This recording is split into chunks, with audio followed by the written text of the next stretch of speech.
अस्सलाम वालेकुम पाकिस्तान। इस वक्त हम लोग 5 किलोमीटर दूर में आए पाकिस्तान से अपनी गाड़ी लगा के चल के आ रहे हैं। ऑलमोस्ट सारे रास्ते इन लोगों ने बंद किए हुए हैं, तो मैं आपको भी एडवाइस, घर बैठे हुए तो जल्दी से आ जाए।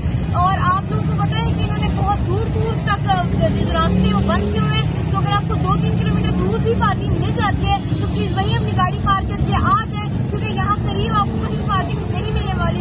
गाड़ियों से लेकर बाहर होने के बजाय जहाँ भी पार्किंग मिलती है वहाँ पार्किंग लगा के आ जाए। और एक दफा फिर दौड़ के आ सकते हैं, दौड़ के आए, चल के आ सकते हैं, चल के आए, रींग के आ सकते हैं, रींग के आए, क्योंकि आप पाकिस्तान की खातिर आ रहे हैं, आप अपने खातिर आ रहे हैं, अपने आगे आने वाली नस्लों के खातिर आ रहे हैं। पाकिस्तान जिंदाबाद। जब डेटॉल एंटीसेप्टिक लिक्विड घर की हर बकेट का हिस्सा हो तो आप और आपका घर रहे 99.9% महफूज और सबको बचाए 100 किस्म की बीमारियों वाले जरासीम से। डेटॉल के रोजाना इस्तेमाल से मेरे अपने महफूज रहें।